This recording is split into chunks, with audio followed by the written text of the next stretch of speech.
คุณเคครับสวัสดีครับคุณเคมองเห็นผมใช่ไหมครับเห็นครับแต่วันนี้ผมขออนุญาตยังไม่เปิดกล้องคุยนะครับ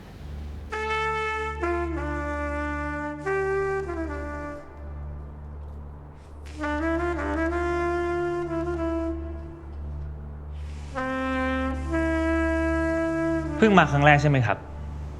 ชื่ออะไรครับน้องจิระครับจุดเริ่มต้นของเรื่องเนี่ยจิระเนี่ยเขาก็จะเป็นคนที่ทำงานแล้วก็เหมือนโดนเลย์ออฟโดนออกจากบริษัทมาแล้วเขาก็พยายามจะหางานก็ทำงานทุกอย่างครับเป็นทั้งแคสติ้งเป็นทั้งเด็กเอ็นทำทุกอย่างเพราะว่าตอนนั้นเหมือนตัวเองก็เงินก็ไม่มีแต่พอเราไปทำงานหนึ่งแล้วเขาเนี่ยได้มาเจอเราแล้วเขาก็คงเห็นว่าเราเก่งในแบบว่าฝีปากดีทำนู่นกล้าแต่งตัวกล้าแต่งตัวเขาก็เห็นว่าเรามีความสามารถที่จะเป็นนอมินีของเขาได้เนี่ยเขาก็เลยรับเราไปทำงานแล้วเราก็ไปเจอเขาคือเหมือนตัวละครเนี้ยครับคนที่ชื่อก่อนเนี่ยเกิดมาจากครอบครัวที่ก็ไม่ได้ยากลำบากอะไรเงี้ยครับเป็นเจ้าของธุรกิจโรงงานเสื้อผ้าธุรกิจหนึ่งแล้วก็เหมือน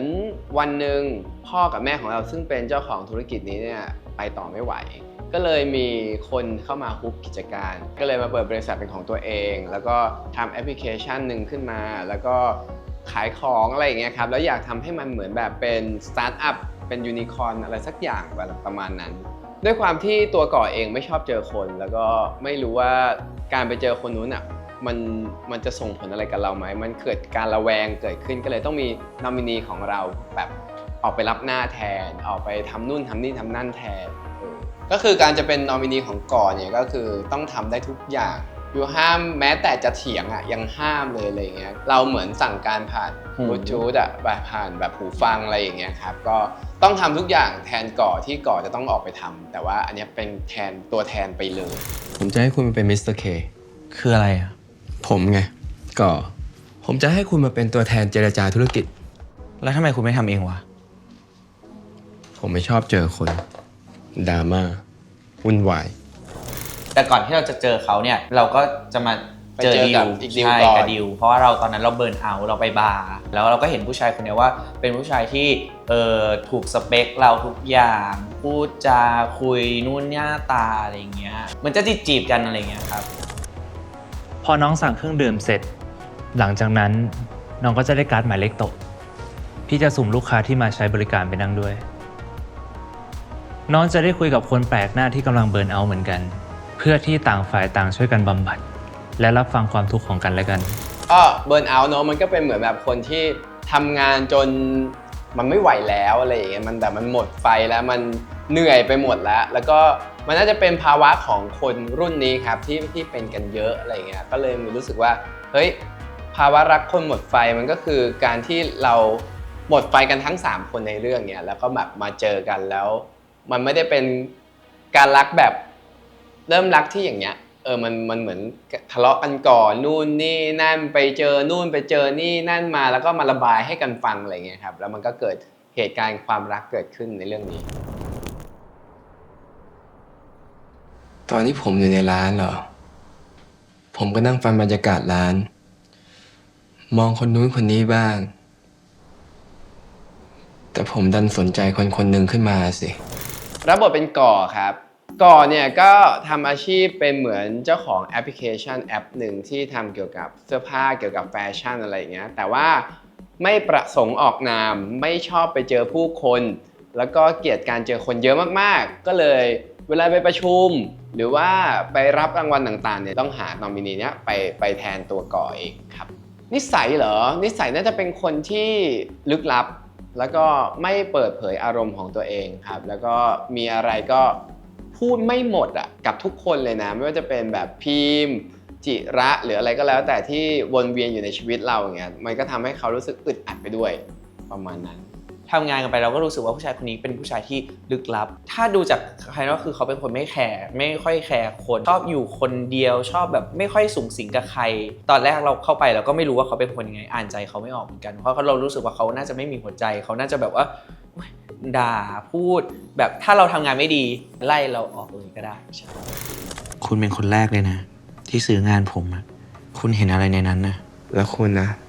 ทำไมถึงอยากวาดผมอะฉันว่าความยากที่สุดสำหรับการเป็นบทก่อนเลยนะคือการเตรียมตัว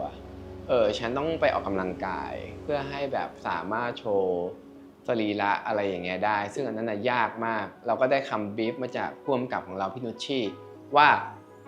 เธอต้องทำให้ได้นะถ้าเธอทำไม่ได้เธอลาออกไปเลยก็เอาจริงๆคือเขาไม่ได้ตั้งใจจะให้ทำอย่างนั้นจริงๆหรอกแต่แค่รู้สึกว่ามันเป็นแรงที่ดีมากเลยว่ะเป็นการพุชอัพตัวเองที่โอ้ยถ้าไม่มีคนพูดแบบนี้กับเราอ่ะมันไม่มีใครทำได้เลยอ่ะตัวเราเองก็จะทำไม่ได้ด้วยอะไรเงี้ยก็เลยแบบเป็นการเตรียมตัวที่หนักพอสมควรสำหรับซีรีส์เรื่องนี้ครับ เขาก็ลดหุ่นได้เก่งมากจริงๆตัวเล็กกว่ากันอะ เอวเล็กกว่ากันอะอะไรอย่างเงี้ยแต่ว่าเขาก็มีความตั้งใจแล้วก็เห็นความตั้งใจของเขาว่าแบบก่อนจะเล่นซีรีส์เรื่องนี้เวลาไปกองเนี่ยปกติแล้วเขาจะสั่งขนมมากินกองนี้เขาไม่มีเลยนะขนมเขาก็จะกินแค่กินปลาใช่กินปลาอย่างเดียวทุกมื้ออะไรอย่างเงี้ย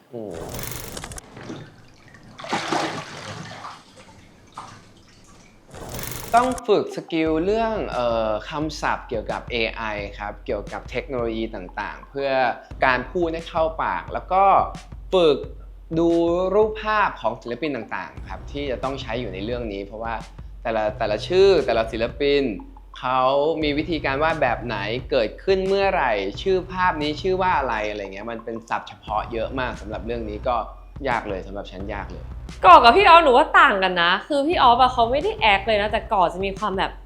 เพซซิ่งการพูดเขาจะแบบช้าแล้วก็เนิบๆอะไรอย่างเงี้ยคือคาแรคเตอร์เขามีความแบบมีอะไรอยู่ในหัวตลอดเวลาซึ่งก็เข้าใจเขานะแต่พี่ออฟเนี่ยเป็นคนแบบพุ่งแบบโผงผางอะไรอย่างเงี้ยพุ่งออกมาเลยเนี่ย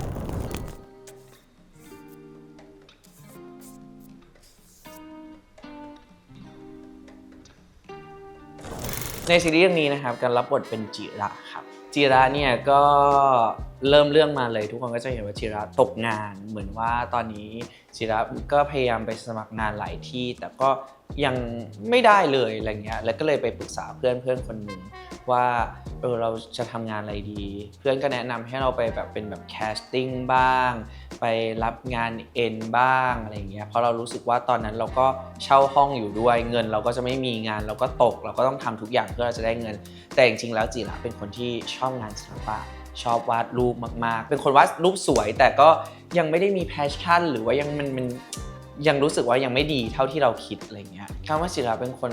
พูดตรงไปตรงมาก็เป็นคนที่รักเพื่อนสนิทกับเพื่อน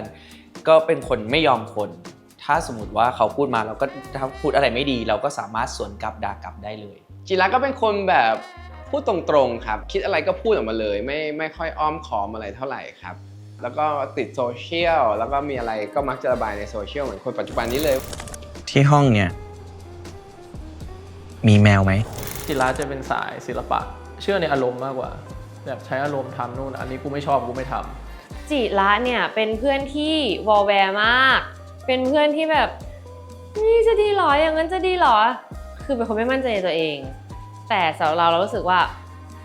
ทำได้ทำก่อนยังไม่ได้คิดยังไม่เจออะไรลองทำดูอะไรอย่างเงี้ยค่ะคือเราจะเป็นฝ่ายแบบจัดแจงเพื่อนว่างั้นมึงทำแบบนี้นี้จิระจะเป็นคนที่อยู่กับเราแล้ว